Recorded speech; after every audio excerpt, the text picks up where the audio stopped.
అచ్చ తెలుగు కథలు వినడానికి విచ్చేసిన శ్రోతలందరికీ మీ కృష్ణమ్మ కథలు ఛానల్ తరపున స్వాగతం, సుస్వాగతం.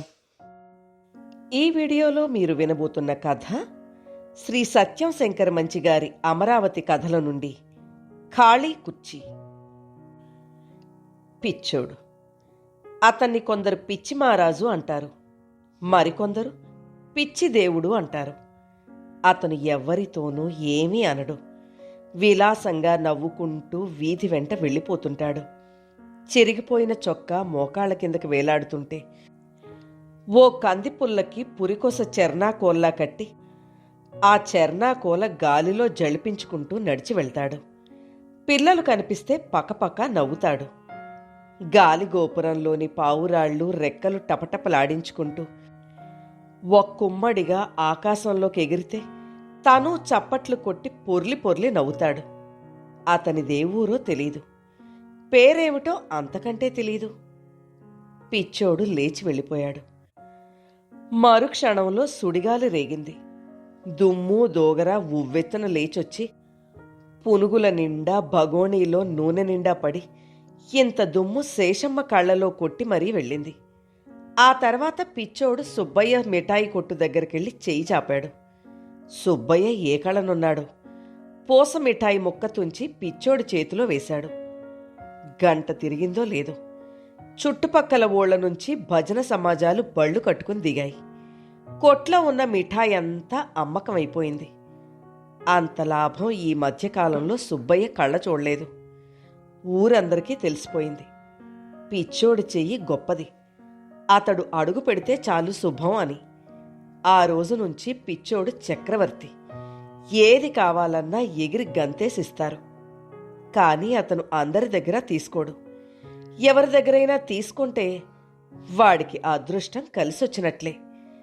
జోదగాళ్ళు అతని చెయ్యి తాకి పేకాటకు వెళ్లాలని ఆత్రపడ్డారు. కాని అతను అందర్నీ అంటుకోనివడే. పెళ్లి జరిగినా, పేరంటం జరిగినా, సభ జరిగినా, సమావేశం జరిగినా అందరూ పిచ్చోడి కోసం ఎదురు చూస్తారు.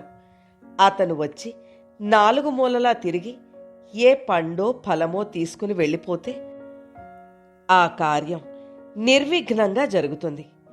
ఓసారి సీతారామయ్య గారింట్లో పెళ్లి. పెద్ద పెద్ద పందిళ్లు వేసి మేళతాళాలతో ఘనంగా ఏర్పాటు చేశారు. 3 రోజుల నుంచి పిచ్చోడి కోసం వెతుకుతున్నారు. ఎక్కడా కనిపించలేదు. మనుషుల్ని పంపించారు, దొరకలేదు. అతనొచ్చి పెళ్లి పందిట్లో నడిచి వెళ్ళలేదే అని అందరి గుండెల్లో భయం. ముహూర్తం మరో గంట ఉందనగా ఆకాశం ఉరిమింది. మబ్బులు పెళపెళలాడాయి. కుండపోతగా జోరున వర్షం. పిచ్చోడు రాలేదు. వర్షం ఆగలేదు. పెద్దలంతా ఈ పెళ్లి జరుగుతుందా అని భయపడి కాళ్ళు చేతులు ఆడక బెంబేలు పడుతున్నారు. అలాంటి సమయాన వర్షంలో తడిసి వణుక్కుంటూ పందిట్లోకొచ్చి పడ్డాడు పిచ్చోడు. అమ్మయ్యా అనుకున్నారు అందరూ. కుర్చీ వేసి కూర్చోబెట్టారు. నీళ్లు కారుతున్న జుట్టు తుడుచుకోడు, పొడి బట్టలిస్తే వేసుకోడు. తోరణాల్ని, బాజా భజంత్రీల్ని చూసి నవ్వుతాడు. అలా అతను నవ్వుతుంటే గొప్ప ధైర్యంగా ఉంది అందరికీ. పాలు పలహారాలిస్తే వద్దన్నాడు. వర్షం తగ్గుముఖం పట్టింది. పందిరంతా తిరిగాడు. కాసేపు డోలు వాయించి పెద్దగా నవ్వాడు. పెళ్లి కూతుర్ని చూపించమన్నాడు. సిగ్గుపడుతూ నుంచున్న పెళ్లి కూతుర్ని చూసి మళ్లీ నవ్వాడు. పెళ్లి కూతురి చేతి నుంచి తాంబూలం తీసుకుని నములుతూ చెర్నాకోల ఊపుకుంటూ వెళ్ళిపోయాడు. అంతే, వాన తగ్గి పెళ్ళున ఎండ వచ్చి పెళ్లి నిర్విఘ్నంగా జరిగిపోయింది. ఓసారి దొరగారు కోటలో ఎవరితోనో మాట్లాడుతున్నారు. సరాసరి కోటలోకి వెళ్ళి దొరగారికి ఎదురుగా ఉన్న కుర్చీలో కూర్చున్నాడు పిచ్చోడు. ఏమి టీవీగా కూర్చున్నాడు. జమీందారు గారిని మించిన దర్జాతో కూర్చున్నాడు. ఏమన్నా కావాలా అని దొరగారు అడిగితే ఏం అక్కర్లేదని చెయ్యి ఊపాడు. కొంతసేపటికి దొరగారికి తాంబూలం తీసుకొచ్చారు. హుందాగా వేలు చూపించాడు, తనకు కావాలని. రాచటీవితో తాంబూలం నములుతూ చెర్నాకోల ఊపుకుంటూ లేచొచ్చేశాడు. అలా దొరలకి దొరగా చెలామణి అయ్యే పిచ్చోడు తిరిగి తిరిగి ఎంత రాత్రైనా గాలిగోపురంలోకొచ్చి పడుకునేవాడు. ఒక రాత్రి వేళ హృదయ విదారకమైన ఏడుపు వినిపించింది పిచ్చోడికి. చెంగున లేచాడు. గుండె చిల్లులు పడేట్టు ఏడుస్తోంది సుబ్బమ్మ. ఒక్కగానొక్క కూతురు, పెళ్లికెదిగిన కూతురు జబ్బున పడింది.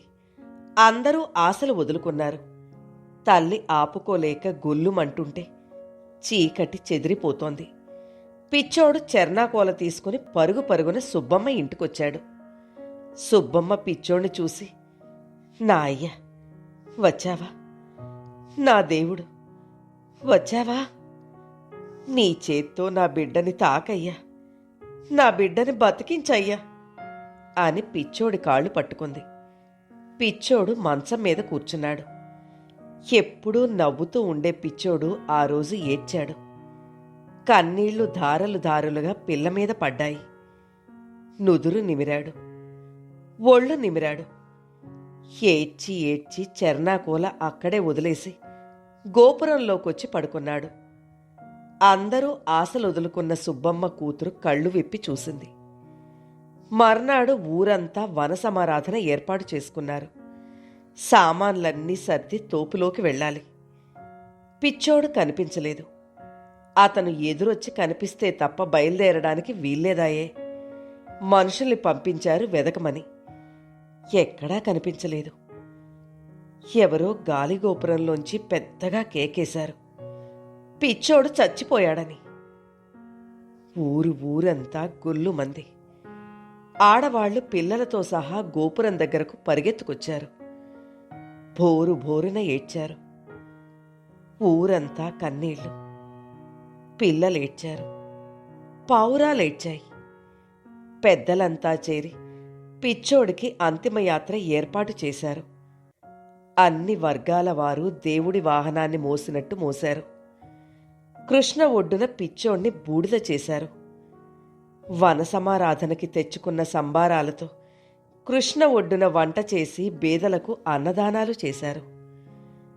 ముందు వినాయకుణ్ణి ప్రార్థించినట్టు ఏ పని తలపెట్టినా పిచ్చోడి సమాధికి మొక్కి ఆ తర్వాత వెళ్తారు ఊరి జనం.